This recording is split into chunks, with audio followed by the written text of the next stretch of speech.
Chapter 5 Riddles in the Dark. When Bilbo opened his eyes, he wondered if he had, for it was just as dark with them shut. No one was anywhere near him. Just imagine his fright. He could hear nothing, see nothing, and he could feel nothing except for the stone of the floor. Very slowly, he got up and groped about on all fours till he touched the wall of the tunnel. But neither up nor down it could he find anything. Nothing at all. No signs of goblins, no sign of dwarves. His head was swimming, and he was far from certain even of the direction they had been going in when he had his fall. He guessed as well as he could, and crawled along for a good way, till suddenly his hand met what felt like a tiny ring of cold metal lying on the floor of the tunnel. It was a turning point in his career, but he did not know it.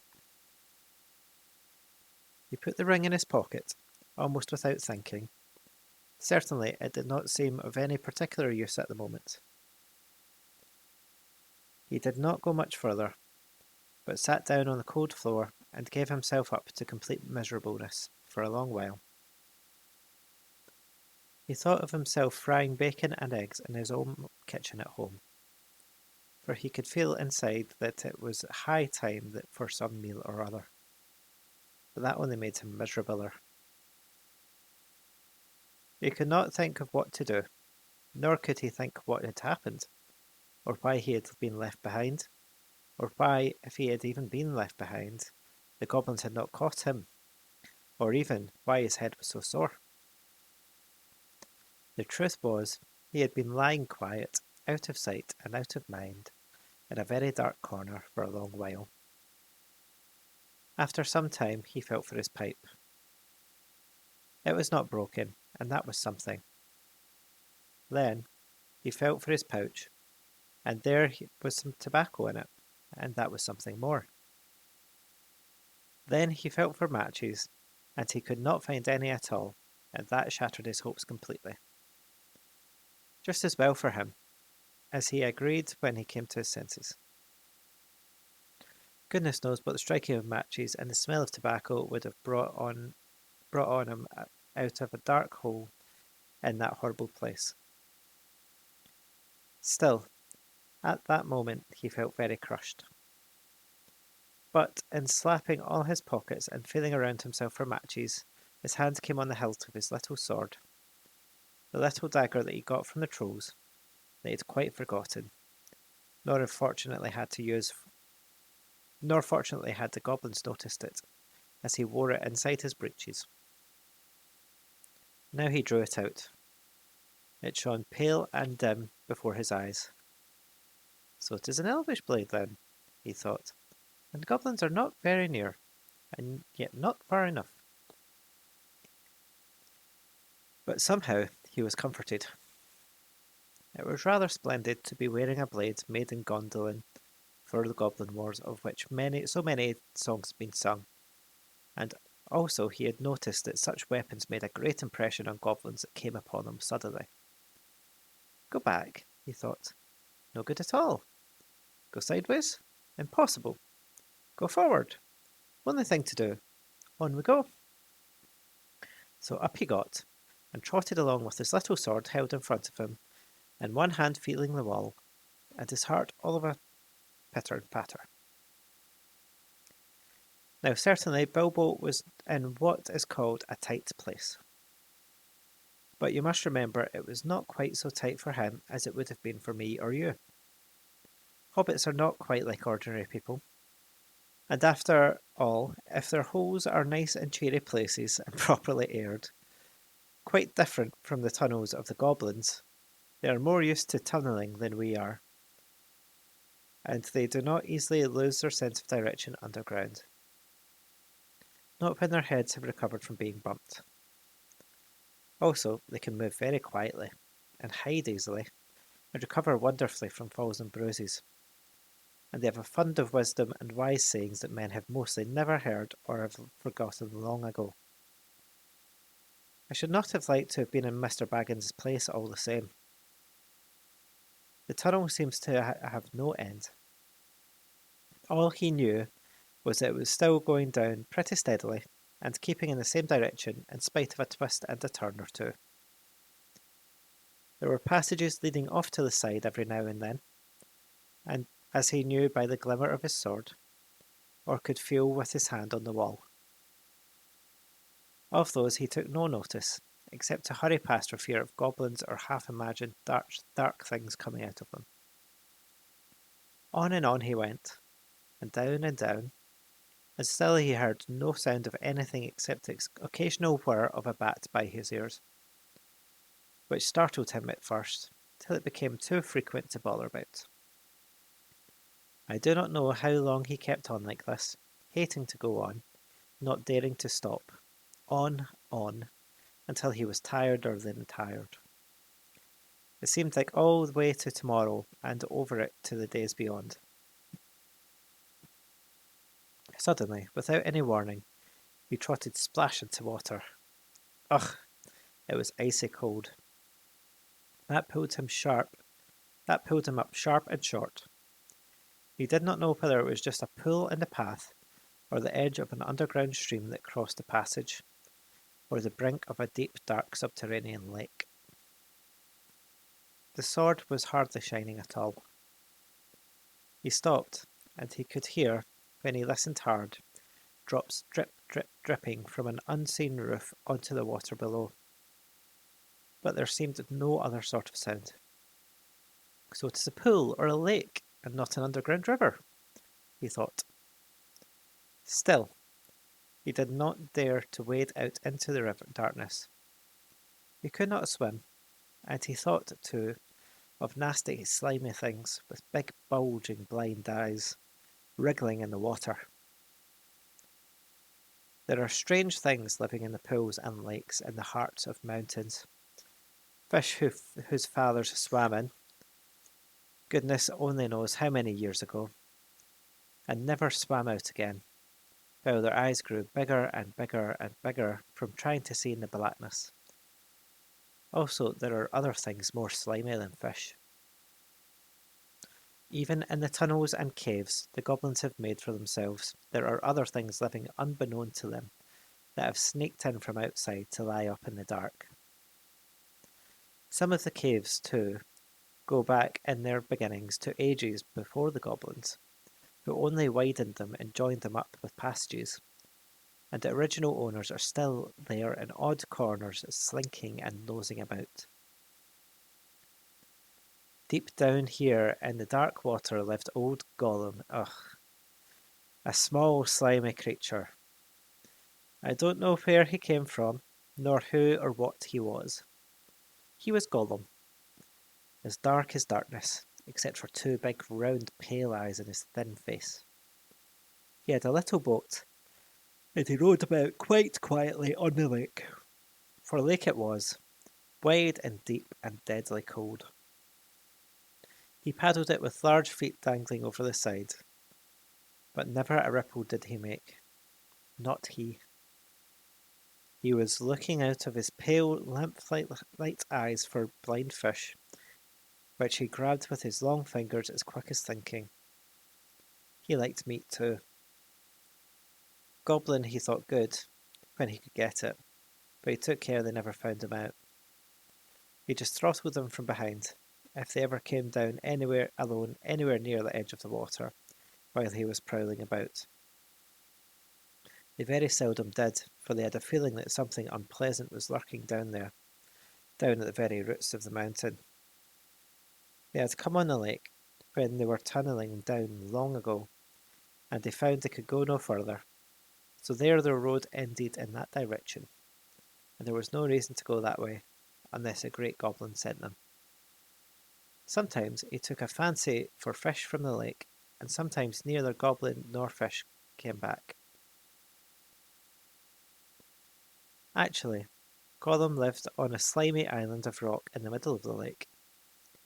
He was watching Bilbo now from the distance, with his pale eyes like telescopes. Bilbo could not see him, but he was wondering a lot about Bilbo. for he could see that he was no goblin at all.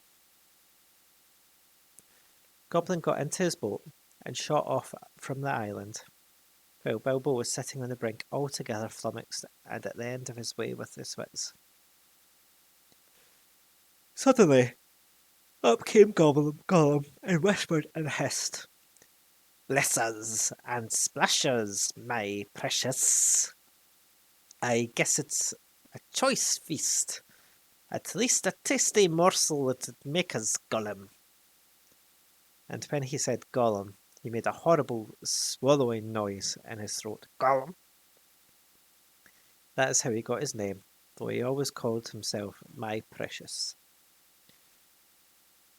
The hobbit jumped nearly out of his skin when the hiss came in his ears, and suddenly he saw the pale eyes sticking out at him. "Who are you?" he said, thrusting his dagger out in front of him. "What is he, my precious?" whispered Gollum, who always spoke to himself, through never having anyone else to speak to. This is what he had come to find out, for he was not really hungry at the moment, only curious. Otherwise he would have grabbed first and whispered afterwards.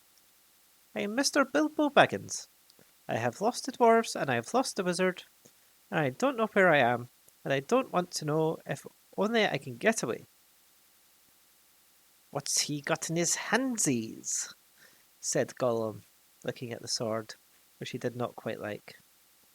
"A sword, a blade which came out of Gondolin." "Tss," said Gollum, and became quite polite. "Perhaps she sits here and chats with a Bitsy, my precious. It likes riddles, perhaps. It does it?" He was anxious to appear friendly, at any rate for the moment, and until he found out more about the sword and the hobbit, whether he was quite alone, really, whether he was good to eat, and whether Gollum was really hungry. Riddles were all he could think of. Asking them, and sometimes guessing them, had been the only game he had ever played with other funny creatures sitting in their holes, in the long, long ago, before he lost all his friends, and was driven away alone, and crept down into the dark under the mountains. "Very well," said Bilbo, who was anxious to agree, until he found out more about the creature, whether he was quite alone, whether he was fierce or hungry, and whether he was a friend of the goblins. "You ask first," he said, because he had not had the time to think of a riddle. So Gollum hissed, "What has roots that nobody sees, is taller than trees. Up and up it goes, and yet it never grows." "Easy," said Bilbo. "Mountain, I suppose." "Does it guess easy? It must have a competition with us, my precious. If precious asks, and it doesn't answer, then we does what it wants, eh? We shows it the way out, yes?" "All right," said Bilbo, not daring to disagree, nearly bursting his brain to think of riddles that could save him from being eaten. 30 white horses on a red hill. First they chomp, then they stamp, then they stand still." That was all he could think of to ask. The idea of eating was rather on his mind. It was rather an old one, too, and Gollum knew the answer as well as you do. "Chestnuts, chestnuts," he hissed. "Teeth, teeth, my precious, but we has only 6. Then he asked a second. "Voiceless it cries, wingless flutters, toothless bites, mouthless mutters." "Half a moment," cried Bilbo, who was still thinking uncomfortably about eating. Fortunately, he had once heard something rather like this before, and getting his wits back he thought of the answer. "Wind, wind, of course," he said, and he was so pleased that he made one up on the spot. "This'll puzzle the nasty little underground creature," he thought. "An eye in a blue face, saw an eye in a green face. That eye is like to this eye. said the first eye, but in low place, not in high place. Said Gollum. He had been underground a long, long time, and was forgetting this sort of thing. But just as Bilbo was beginning to hope that the wretch would not be able to answer, Gollum brought up memories of ages and ages ago. He lived with his grandmother in a hole in a bank by a river. My precious, he said. Sun on the daisies, it means. It does. But these ordinary, above-ground, everyday sort of riddles were tiring for him. They reminded him of days when he had been less lonely and sneaky and nasty, and that put him out of temper. What is more, they made him hungry, so this time he tried something a bit more difficult and more unpleasant. It cannot be seen, it cannot be felt, cannot be heard, cannot be spelt. It lies behind stars and under hills, and empty holes it fills. It comes first and follows after, ends life and kills laughter. Unfortunately for Gollum, Bilbo had heard that sort of thing before, and the answer was all around him anyway. Dark, he said, without even scratching his head or putting on his thinking cap.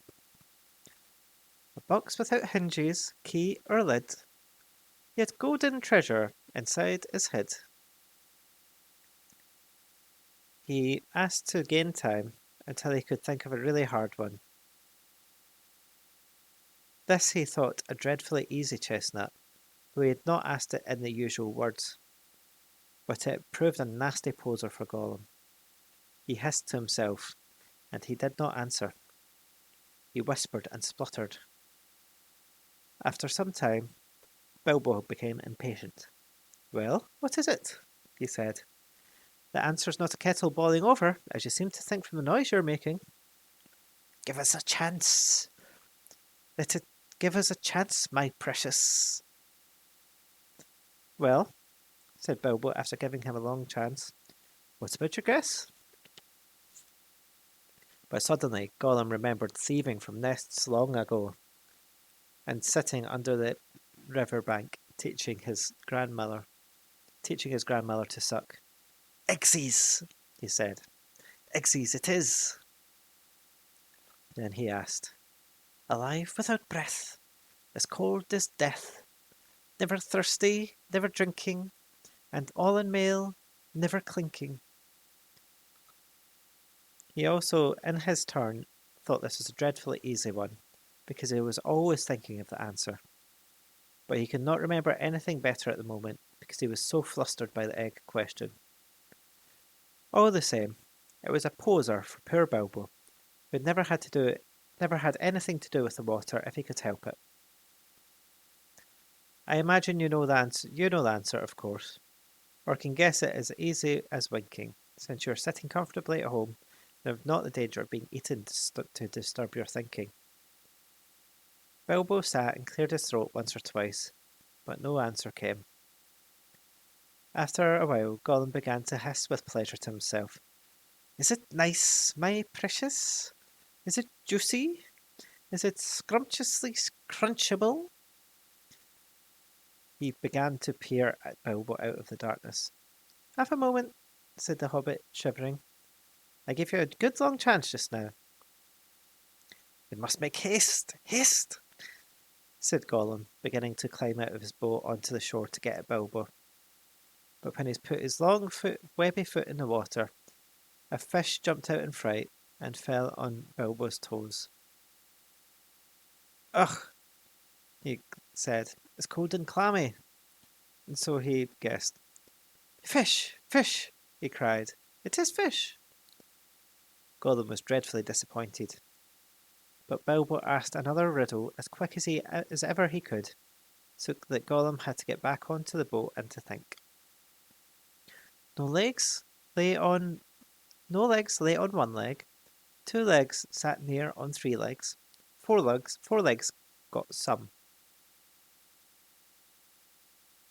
It was not really the right time for this riddle, but Bilbo was in a hurry. Gollum might have had some trouble guessing it if he had asked another time. As it was, talking of fish, no legs, was not so very difficult, and after that the rest was easy. Fish on a little table, man at a table sitting on a stool. The cat has bones. Has the bones? That, of course, is the right answer, and Gollum soon gave it. Then he thought the time had come to ask something hard and horrible. This is what he said. This thing all things devours. Birds, beast, tree, flowers. Gnaws iron, bites steel. Grinds hard stones to meal. Slays kings, ruins town. And beats high mountains down. Poor Bilbo sat in the dark thinking of all the horrible names of all the giants and ogres he had ever heard of tales, but not one of them had done all these things. He had a feeling that it was quite different, the answer was quite different and that he ought to know it, but he could not think of it. He began to get frightened, and that is bad for thinking. Gollum began to get out of the boat. He flapped into the water and paddled to the bank. Bilbo could see his eyes coming toward him. His tongue seemed to stick in his mouth. He wanted to shout, "Give me more time! Give me more time!" But all that came out with a sudden squeal was, "Time! Time!" Bilbo was saved by pure luck. For that, of course, was the answer. Gollum was disappointed once more, and now he was getting angry, and also tired of this game. It had made him very hungry indeed. This time he did not go back to the boat. He sat down in the dark by Bilbo. That made the hobbit most dreadfully uncomfortable and scattered his wits. "It's got to ask us a question, my precious. Yes, yes, yes. Just one more question to guess. Yes," said Gollum. But Bilbo simply could not think of any question with that nasty wet cold thing sitting next to him, and pawing and poking him. He scratched himself, he pinched himself. Still he could not think of anything. Ask us, said Gollum. But Bilbo pinched himself and slapped himself. He gripped on his little sword, oi oi. He even felt in his pocket with his other hand. There he found the ring he had picked up in the passage and forgotten about. "What have I got in my pocket?" he said aloud.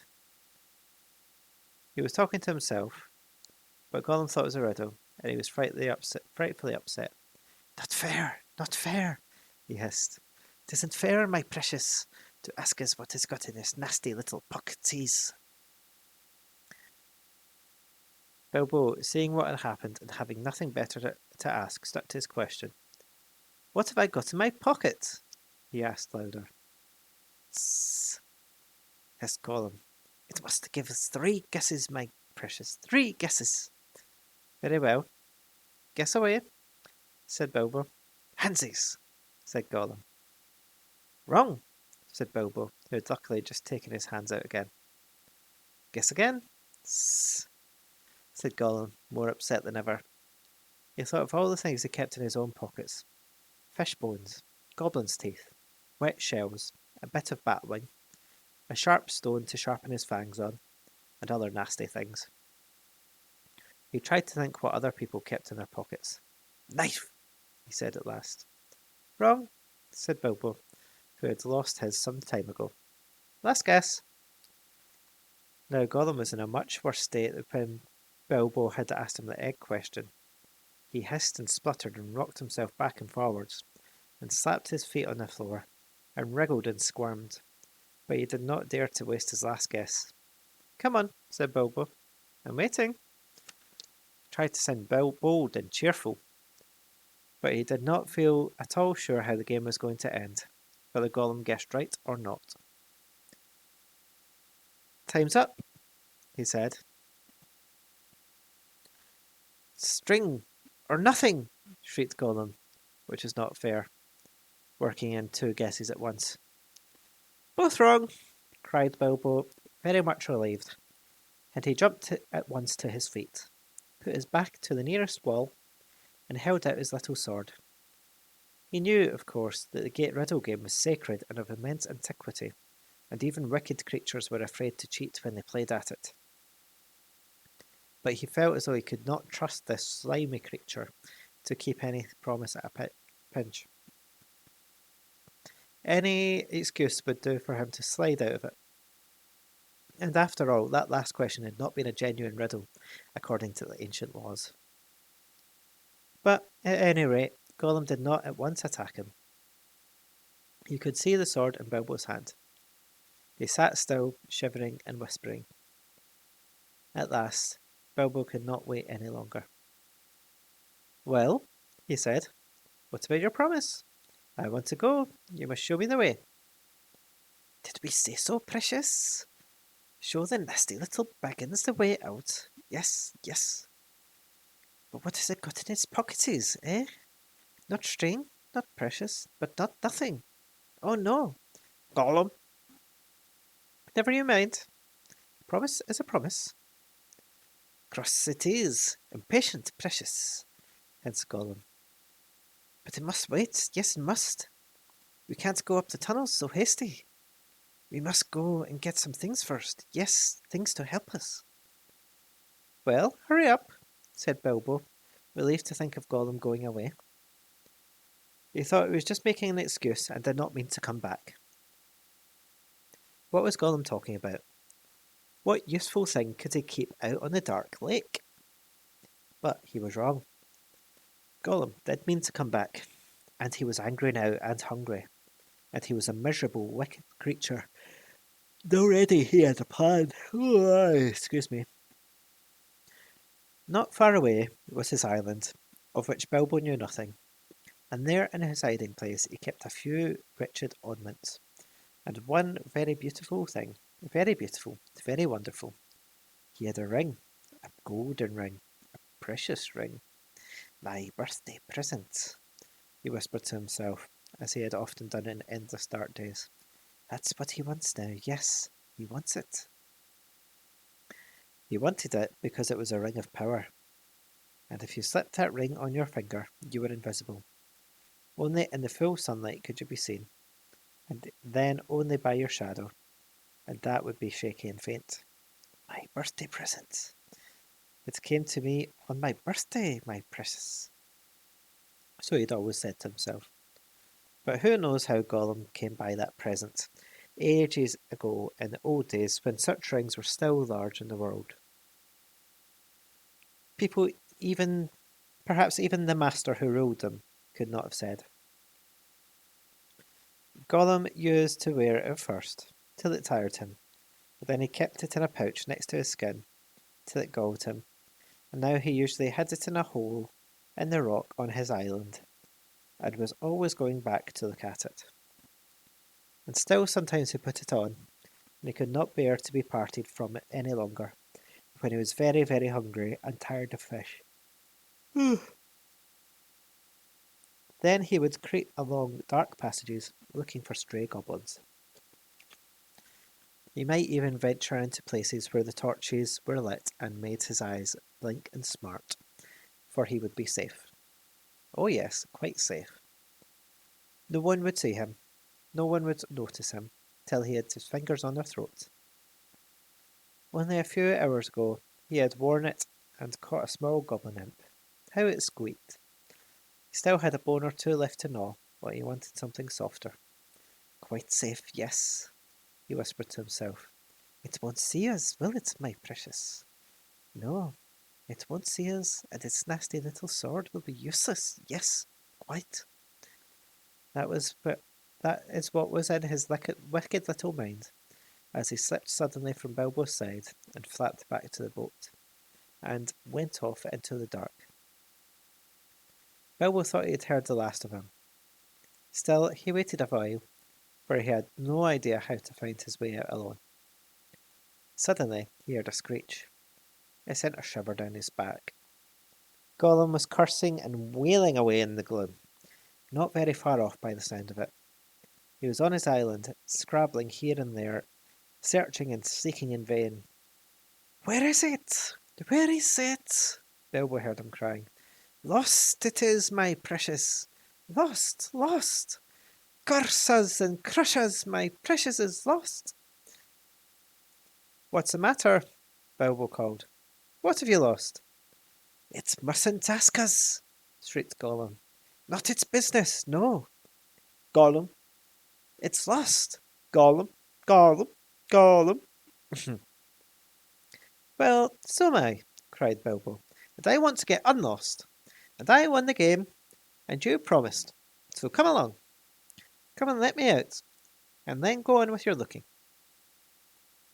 Utterly miserable as Gollum sounded, Bilbo could not find much pity in his heart, and he had a feeling that anything Gollum wanted so much, could hardly be something good. Come along, he shouted. No, not yet, precious, Gollum answered. We must search for it. It's lost, Gollum. But you never guessed my last question, and you promised. Never guessed, said Gollum. Then suddenly out of a gloom came a sharp hiss. What has it got in its pockets? Tell us that. It must tell first. As far as Bilbo knew, there was no particular reason why he should not tell. Gollum's mind had jumped to a guess quicker than his. Naturally, for Gollum had brooded for ages on this one thing, and he was always afraid of it being stolen. But Bilbo was annoyed at the delay. After all, he had won the game pretty fairly, at a horrible risk. Answers were to be given, not answers were to be guessed, not given. But it wasn't a fair question, said Gollum. Not a riddle, precious, no. Oh, well, if it's a manner of ordinary questions, Bilbo replied, then I asked one first. What have you lost? Tell me that. What has it got in its pocketses? The sound came hissing louder and sharper as he looked towards it. To his alarm, Bilbo now saw two small points of light peering at him. A suspicion grew in Gollum's mind. The lights of his eyes burned with a pale flame. What have you lost? Bilbo persisted. But now the light in Gollum's eyes had become a green fire, and it was coming swiftly nearer. Gollum was in his boat again, paddling wildly back to the dark shore, and such a rage of loss and suspicion was in his heart that no sword held any more terror for him. Bilbo could not guess what had maddened the wretched creature, but he saw that all was up, and Gollum meant to murder him at any rate. Just in time, he turned and ran blindly back up the dark passage down which he came, keeping close to the wall and feeling it with his left hand. What has it got in its pockets? He heard the hiss loud behind him, and splash as Gollum leapt from his boat. What have I wonder? What have I wonder? He said to himself as he panted and stumbled along. He put his left hand in his pocket. The ring felt very cold as it quietly slipped onto his groping forefinger. The hiss was close behind him. He turned now and saw Gollum's eyes like small green lamps coming up the slope. Terrified, he tried to run faster, but suddenly he struck his toes in a snag on the floor and fell flat with his little sword under him. In a moment, Gollum was on him, but before Bilbo could do anything, recover his breath, pick himself up, or wave his sword, Gollum passed by, taking no notice of him, cursing and whispering as he ran. What could it mean? Gollum could see in the dark. Bilbo could see the light of his eyes palely shining, even from behind. Painfully he got up and sheathed his sword, which was now glowing faintly again, and very cautiously he followed. There seemed nothing else to do. It was no good crawling back down to Gollum's water. Perhaps if he followed him, Gollum might lead him to some way of escape without meaning to. Curse it! Curse it! Curse it! hissed Gollum. Curse the Baggins! It's gone! What has it got in its pockets? Oh, we guess, my precious. You found it. Yes, you must have. My birthday present. Bilbo pricked up his ears. He was at last beginning to guess himself. He hurried a little, getting as close as he dared behind Gollum, who was still going quickly, not looking back, but turning his head from side to side, as Bilbo could still see the faint glimmer on the walls. My birthday present! Curse it! How did we lose it, my precious? Yes, that's it. Curse it! It slipped from us after all those ages and ages. It's gone, Gollum! Suddenly, Gollum sat down and began to weep, a whistling and gurgling sound horrible to listen to. Bilbo halted and flattened himself against the tunnel wall. After a while, Gollum stopped weeping and began to talk. He seemed to be having an argument with himself. It's no good going back there to search, no. We don't remember all the places we visited. And it's no use. The Baggins has got it in its pockets. The nasty noser has found it, we says. We guesses, precious, only guesses. We can't know till we find the nasty creature and squeezes it. But it doesn't know what the present can do, can it? It'll just keep it in its pockets. It doesn't know, and it can't go far.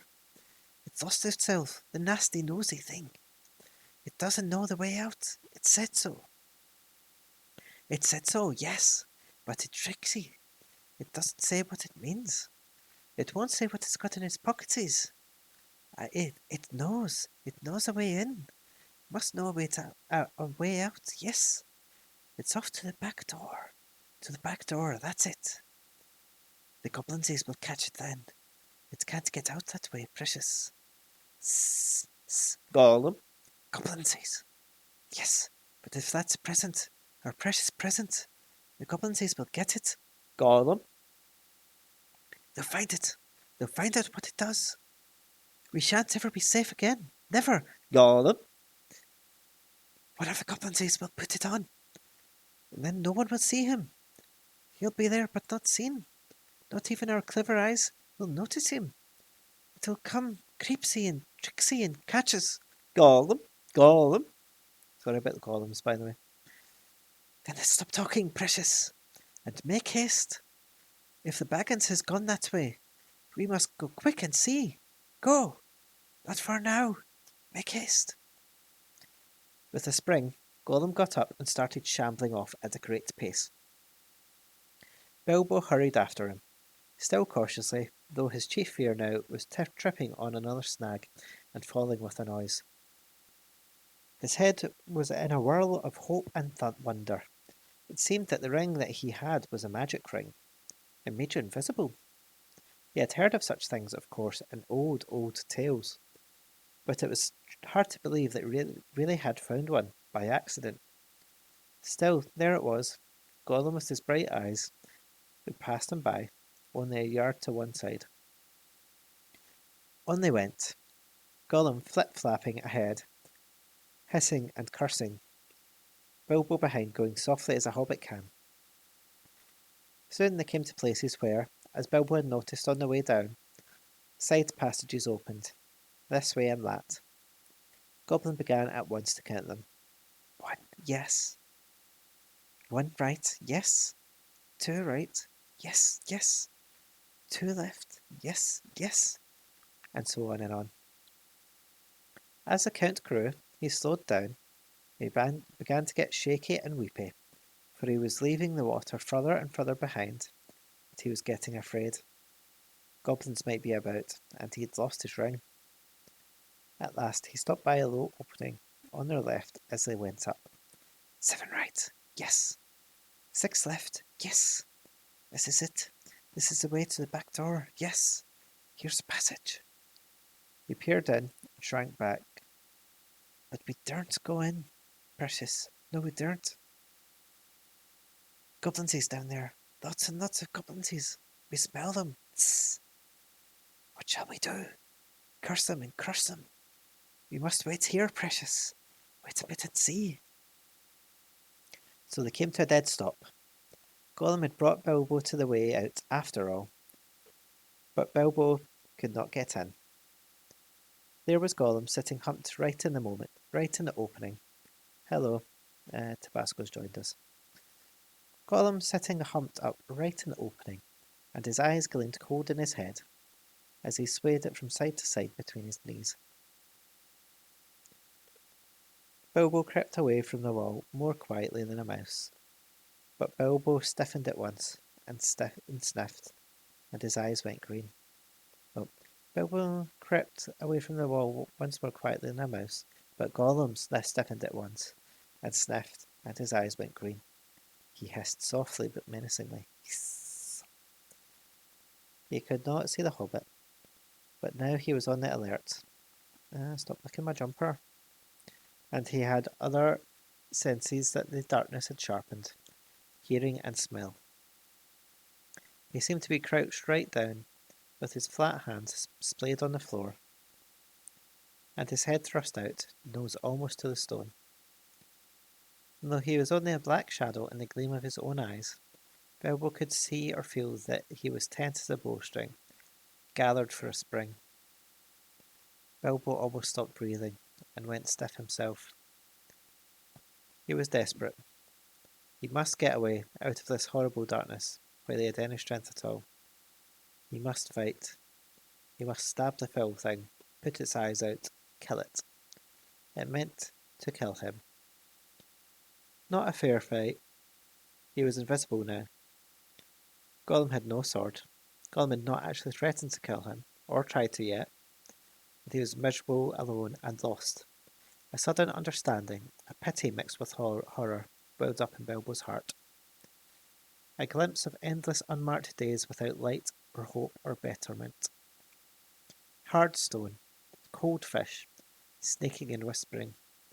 All those thoughts passed in a flash of a second.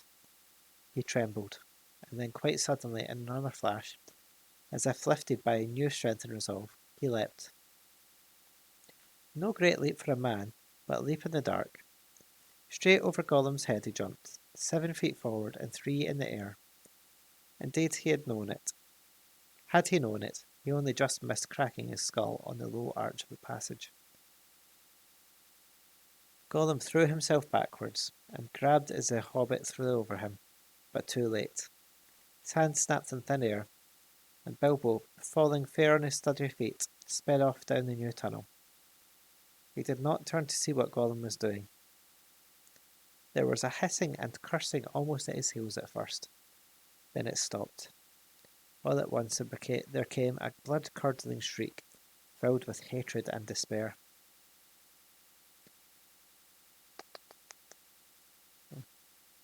Gollum was defeated. He dared go no further. He had lost his prey, and lost, too, the only thing he'd ever cared for, his precious. The cry brought Bilbo's heart to his mouth, but he held on.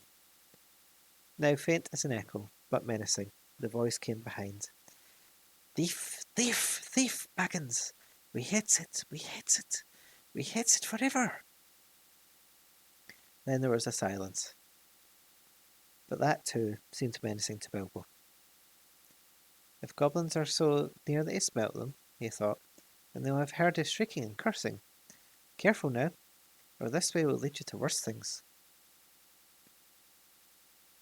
The passage was low and roughly made. It was not too difficult for the hobbit, except when, in spite of all his care, he stubbed his poor toes again, several times, on nasty jagged stones on the floor.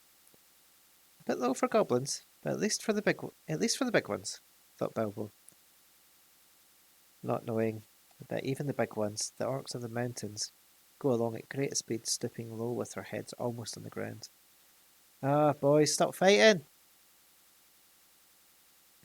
Soon the passage that had been sloping down began to go up again, and after a while it climbed steeply. That slowed Bilbo down. But at last the slope stopped, and the passage turned a corner, and dipped down again, and there, at the bottom of a short incline, he saw, filtering round another corner, a glimpse of light. Not red light, as of fire or lantern, but pale out-of-doors sort of light. Then Bilbo began to run. Scuttling, as fast as his legs would carry him, he turned the last corner and came suddenly right into an open space, where the light, after all that time in the dark, seemed dazzlingly bright. Really, it was only a leak of sunshine in through a doorway, where a great door, a stone door, was left standing open. Bilbo blinked, and then suddenly he saw the goblins. Goblins in full armour with drawn swords sitting just inside the door, and watching it with wide eyes, and watching the passage that led to it. They were aroused, alert, ready for anything. They saw him sooner than he saw them. Yes, they saw him. Whether it was an accident, or a last trick of the ring before it took a new master, it was not on his finger. With yells of delight, goblins rushed upon him. A pang of fear and loss, like an echo of Gollum's memory, smote Bilbo, and forgetting even to draw his sword, he stuck his hands into his pockets. And there was the ring still, in his left pocket, and slipped onto his finger. The goblins stopped short. They could not see a sign of him. He had vanished. He yelled twice as loud as before, but not so delightedly. "Where is it?" they cried. "Go back up the passage," some shouted. "This way," some yelled.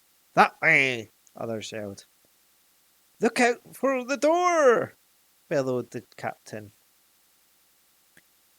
Whistles blew, and armours clashed, swords rattled. Goblins cursed and swore and ran hither and thither, falling over one another and getting very angry. There was a terrible outcry, to-do, and disturbance.